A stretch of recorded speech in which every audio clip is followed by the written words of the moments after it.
नमस्कार बच्चों, you and world channel में आप सभी का स्वागत है। आज का लेसन है एग्रीकल्चर।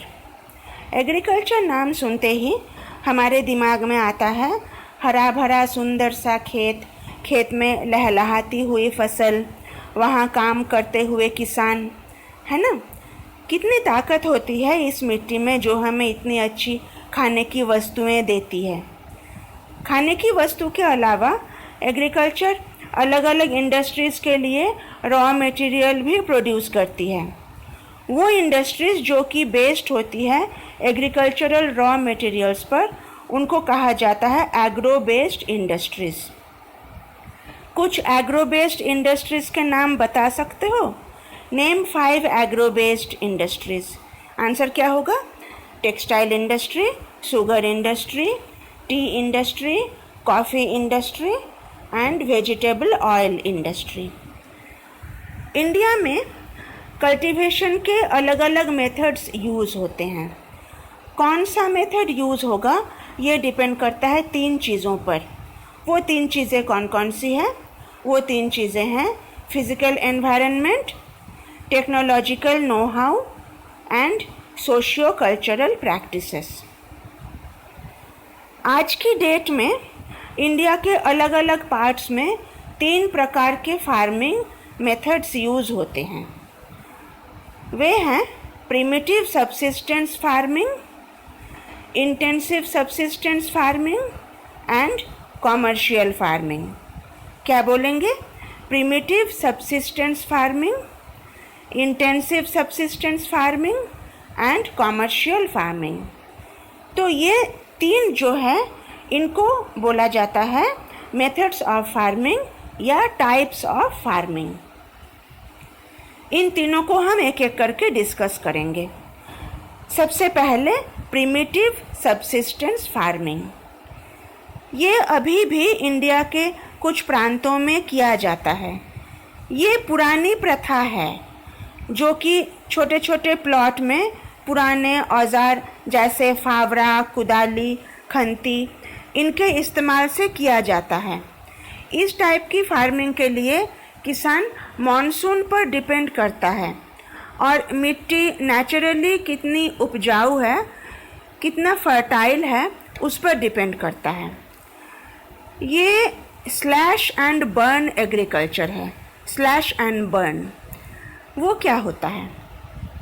फसल की कटाई के बाद बची हुई घास फूस को जला देते हैं और उसे छोड़ देते हैं, फिर दूसरे किसी प्लॉट में खेती करते हैं। इस तरह से शिफ्टिंग कल्टीवेशन से पहले वाले प्लॉट में जो प्लॉट छोड़ दिया गया उसकी मिट्टी नेचुरली फर्टाइल बन जाती है, फिर उसमें खेती होती है। इस टाइप की खेती में पैदावार कम होता है, प्रोडक्शन कम होता है, क्योंकि इस मेथड में मिट्टी में कोई फर्टिलाइज़र नहीं डाली जाती और न ही कोई मॉडर्न टेक्नोलॉजी का इस्तेमाल होता है। इस टाइप की खेती को इंडिया में अलग अलग प्रांतों में अलग अलग नाम से जाना जाता है। नॉर्थ ईस्टर्न स्टेट्स जैसे असम, मेघालय, मिज़ोरम, नागालैंड, यहाँ इसको झूमिंग कहते हैं। झूमिंग। मध्य प्रदेश में इसको बेवार कहते हैं। आंध्र प्रदेश में पोडू कहते हैं और ओडिशा में पामाडाबी कहते हैं। वेस्टर्न घाट में इसको कुमारी कहते हैं और झारखंड में कुरवा कहते हैं। तो ये तो हो गया प्रिमिटिव सबसिस्टेंस फार्मिंग। ये स्मॉल स्केल में होता है, छोटे एरिया में होता है और फैमिली मेम्बर्स द्वारा खेतीबाड़ी करवाई जाती है। सेकेंड मेथड जो है वो है इंटेंसिव सबसिस्टेंस फार्मिंग। ये फार्मिंग वहाँ यूज़ होता है जहाँ लैंड पर हाई पॉपुलेशन का प्रेशर रहता है।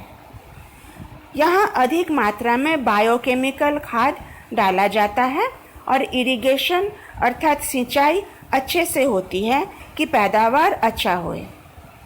यहाँ एग्रीकल्चरल लैंड में बहुत ज़्यादा प्रेशर रहता है। यहाँ एक सवाल आता है, एग्रीकल्चरल लैंड में प्रेशर क्यों रहता है? एग्रीकल्चरल लैंड में प्रेशर रहता है राइट ऑफ इनहेरिटेंस के कारण। फॉर एग्जाम्पल, मान लो एक किसान है राजू, ठीक है, एक किसान है राजू, उसके दो बेटे हैं सोनू और मोनू। तो राजू की मौत के बाद उसका खेत किसको मिलेगा? सोनू और मोनू को। तो खेत के दो मालिक हो जाएंगे और सोनू और मोनू के दो दो बेटे हैं, तो फिर क्या होगा? सोनू मोनू के बाद खेत के 4 मालिक हो जाएंगे। इस तरह से एग्रीकल्चरल लैंड में प्रेशर बढ़ता रहता है। अगला मेथड है कॉमर्शियल फार्मिंग। ये वो मेथड है जो मार्केट में अनाज बेचकर पैसा कमाने के इंटेंशन से किया जाता है। इस मेथड में बहुत बड़े बड़े लार्ज स्केल में खेती होती है, बहुत सारा पैसा इन्वेस्ट किया जाता है और modern technologies, modern methods of irrigation, chemical fertiliser, इनका इस्तेमाल किया जाता है। कॉमर्शियल फार्मिंग की विशेषता ये है कि इसमें खूब सारा मॉडर्न इनपुट का इस्तेमाल होता है। मॉडर्न इनपुट क्या होता है?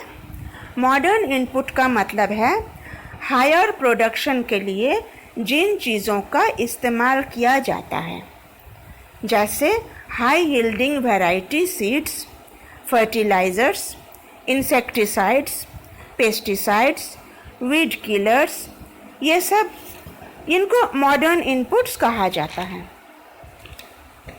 अच्छा, यहाँ एक क्वेश्चन आ सकता है और ये बहुत इम्पॉर्टेंट क्वेश्चन है। सब्सिस्टेंस फार्मिंग और कॉमर्शियल फार्मिंग में क्या अंतर है? What are the key differences between subsistence and commercial farming?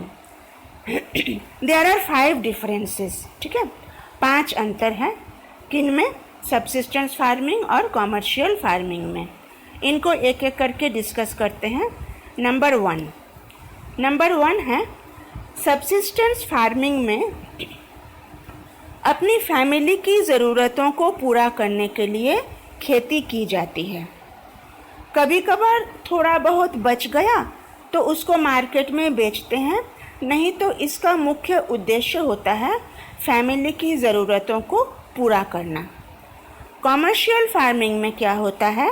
Commercial farming में खेती का उद्देश्य होता है मार्केट में फसल को बेचना और पैसा कमाना। सेकेंड डिफरेंस क्या है? सेकेंड डिफरेंस है सब्सिस्टेंस फार्मिंग में बहुत ज़्यादा लेबर की ज़रूरत होती है, इसलिए इसको कहते हैं लेबर इंटेंसिव टेक्निक। जबकि कॉमर्शियल फार्मिंग में बहुत ज़्यादा कैपिटल की ज़रूरत होती है, बहुत ज़्यादा पूंजी की ज़रूरत होती है, इसलिए इसको कहते हैं कैपिटल इंटेंसिव टेक्निक। ओके, ये दूसरा डिफरेंस हो गया। तीसरा डिफरेंस है सब्सिस्टेंस फार्मिंग में कम एरिया की ज़रूरत होती है और कॉमर्शियल फार्मिंग में बहुत ज़्यादा एरिया चाहिए होता है। A large area is necessary to produce commercial agriculture. Number 4 है सब्सिस्टेंस फार्मिंग में ट्रेडिशनल मेथड यूज़ होता है। मॉनसून पर बहुत ज़्यादा डिपेंड करके रहते हैं। इरिगेशन मेथड भी सिंपल है और प्रोडक्टिविटी बढ़ाने के लिए मैन्योर का इस्तेमाल होता है। मैन्योर मतलब जानते हो ना? मैन्योर मतलब है जैविक खाद, जैसे गोबर खाद, पत्तियों की खाद, इनको मैन्योर कहते हैं। ये नेचुरल होता है। कॉमर्शियल फार्मिंग में केमिकल फर्टिलाइज़र यूज़ होता है पैदावार बढ़ाने के लिए। ये सिंथेटिक फॉर्म में आता है। इसमें मुख्यतः नाइट्रोजन, फास्फोरस और पोटेशियम होता है, जिसको शॉर्ट में NPK कहते हैं। केमिकल फर्टिलाइज़र के कुछ एग्जाम्पल है ammonium sulphate, ammonium phosphate, ammonium nitrate, ammonium chloride, urea, ये सब। इनके अलावा पेस्टिसाइड और इंसेक्टिसाइड, इनका भी इस्तेमाल बहुत अधिक मात्रा में होता है। इरिगेशन के लिए मॉनसून पर डिपेंड नहीं रहते, मॉडर्न मेथड अपनाते हैं, जैसे सरफेस इरिगेशन, ड्रिप इरिगेशन। बीज बोना, फसल काटना, जंगली घास की सफाई, इन सब के लिए मशीन का इस्तेमाल किया जाता है। सब्सिस्टेंस फार्मिंग में ये सब काम लेबर के द्वारा होता है।